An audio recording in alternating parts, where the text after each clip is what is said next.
Aloha, friends. Sitting in my car here in front of the Capitol. This is the steps to the House.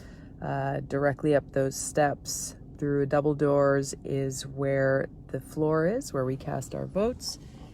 And there she is, Lady Liberty, on top of the Capitol Dome.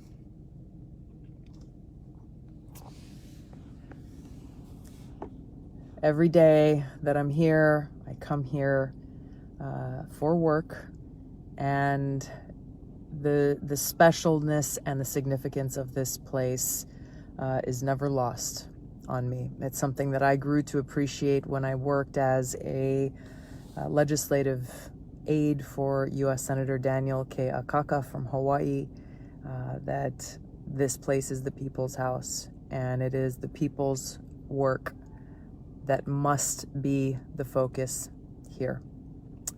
Unfortunately, that is not always the case, but it is important to have this ever-present reminder.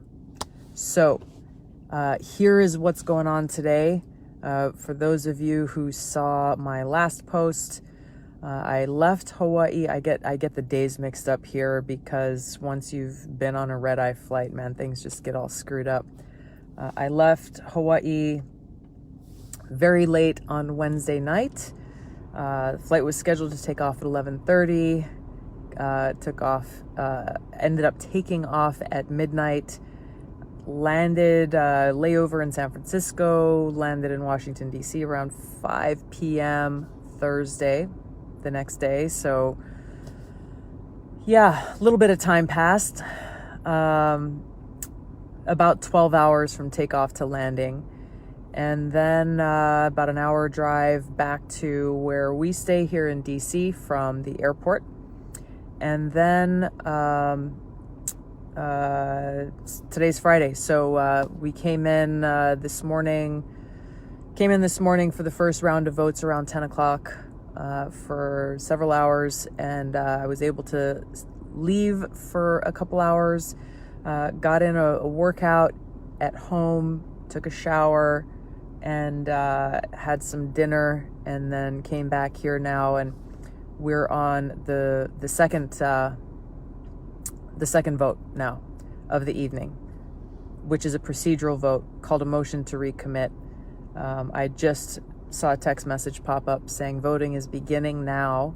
I don't have to jump out and leave yet because of the coronavirus pandemic. They've changed the voting to where instead of one 15-minute window for members of Congress to get to the House floor and vote, now they've broken us all up into 6 groups of people with, I believe, 15 minutes for each group to be able to go in and cast our vote. So I'm kind of sitting in the car and waiting for my group, which is group 2, to be called up.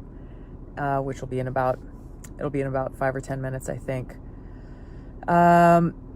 So here, I just wanted to give you a quick update on what we've been doing today. The first round of votes that we had this morning were basically procedural votes to allow for the bills that we're voting on this evening to actually come to the House floor. And the first vote of the evening that we had to do with proxy voting.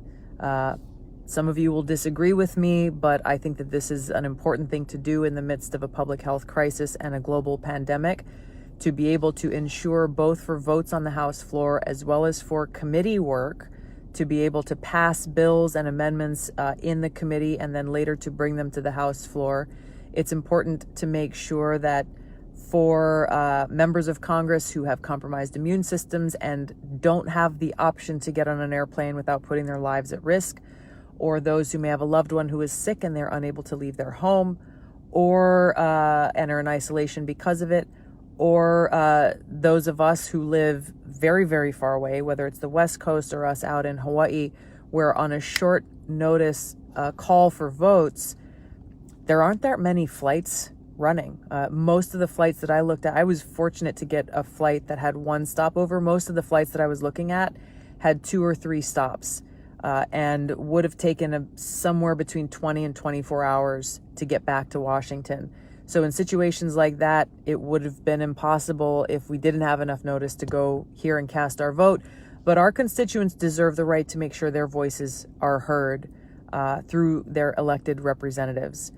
This proxy voting rule rule change that I just supported doesn't, it's very, very limited within the scope of this specific coronavirus pandemic. It cannot be used for other purposes or extended out beyond this reason.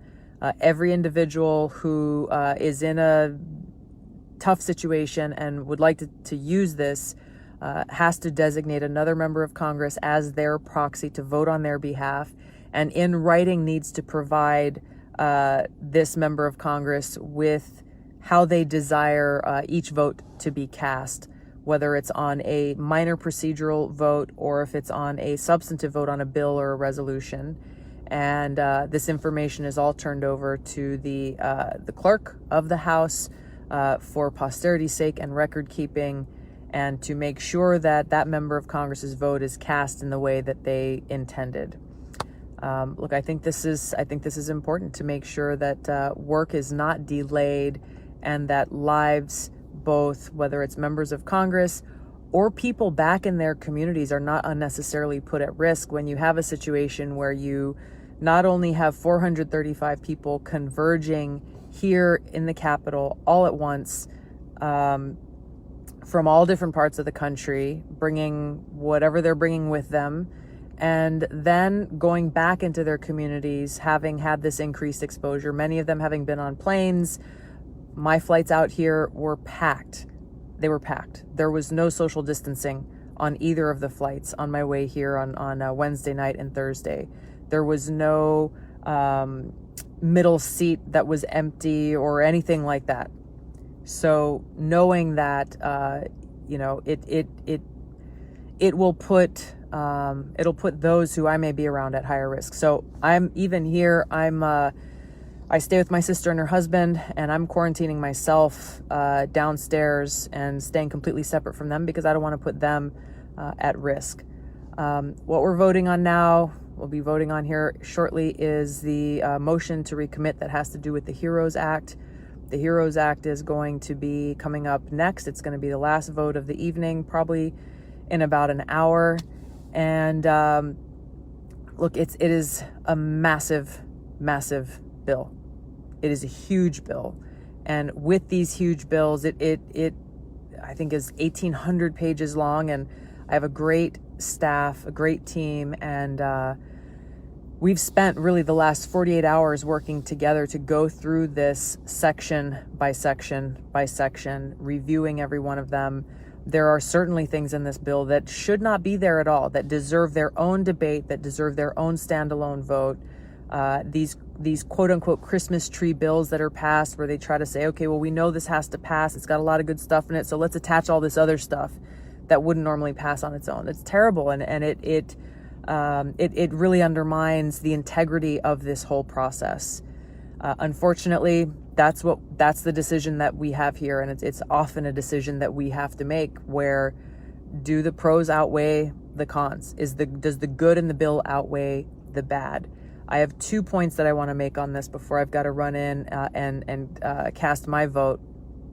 Is this bill provides urgently needed and necessary support in two main areas. Number one, to state and local governments who are continuing to pay for firefighters, police officers, teachers, those who come and pick up our trash, those who are doing the day-to-day necessary work to support our communities with uninterrupted service, even though our states and counties have a much, they're not bringing in the kind of tax revenue that normally pays for these kinds of things.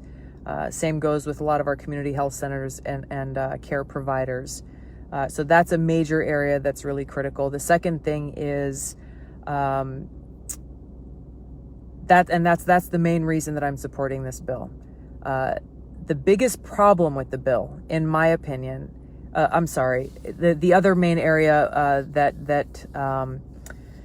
the other main area of urgent assistance is an extension of the unemployment insurance benefit Time-wise, it was the initial bill that plussed up the unemployment insurance by $600, in addition to the normal unemployment payment, was due to expire. So this bill extends that.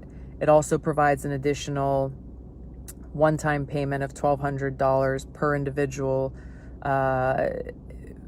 It increases the payment per child, $1,200 per child. So it'll be up to $6,000 per family with this one. And here's the problem though. That's great. People really, really need the help. It addresses housing. It addresses a number of other issues. People really need the help, but what should have been done with this bill, and it's a huge missed opportunity, what should have been done with this bill is cut through the bureaucracy. People don't have to go and file all this other paperwork, provide a direct $2,000 a month universal basic payment to every single American, because no matter who you are, no matter how much you were making, so many people aren't making anything, and they don't know how they're going to pay their next round of bills. By doing that, we would have better empowered individuals to make the best decisions for themselves and their families.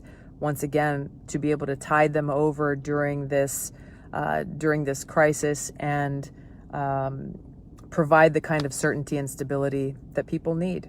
Unfortunately, that's not going to happen, because a one-time payment is a one-time payment. It'll get you a few more feet down the road, but it will only go so far.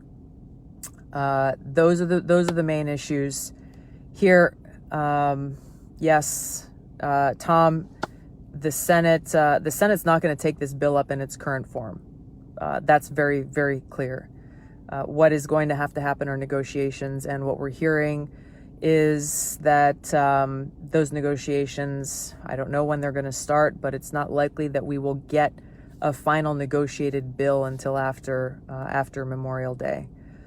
On small businesses, Sherry, you're talking about this will destroy small businesses. This bill provides more support very directly to small businesses, closing a lot of the loopholes that allowed large businesses to get the funding that was intended for those small businesses. There's a lot to go over here, but that's the gist of what we're doing. Scott, you're right. There is no free money. There is no free money. This is something that we will all continue to pay for. There's just not, there aren't other options right now. A lot of people saying, hey, just reopen the entire economy. We've got to understand that this recession doesn't exist solely because of the stay-at-home orders, and a lot of businesses are had to close their doors. It is the virus that caused this, and it's why we have to defeat it. We're seeing already in other countries that have reopened businesses, that have reopened their economy. A lot of people aren't going and frequenting those businesses. Why? Because they're concerned that the virus has not yet been defeated. So there are deeper issues here. There is no flip of the switch. There is no easy answer, easy solution here. We have to be responsible from a public health perspective in how we're making these decisions, and do what is in the best interest of every American, and do what is in the best interest of the country. That is all I got. My staff just texted me and said that the next vote is up now, and so I'm going to go in and cast my vote. Sorry, I don't have more time. I just wanted to give you guys a quick update. Hope you're doing okay, and staying healthy, stay well, take care of yourselves, take care of those around you, and I will try to check in with you. I'll try to check in with you again tomorrow, because there's the potential that legislation related to the Patriot Act and FISA reforms and civil liberties and privacy will be coming up next week. The Senate passed a bill. It's supposed to come to the House. It may happen next week. This is something that my staff and I are already working on and trying to make sure that we have the opportunity to fix this, that we have the opportunity to truly, truly reform this, so that, bottom line, no warrantless surveillance of any kind on American citizens. See you guys later. Have a good evening. Aloha.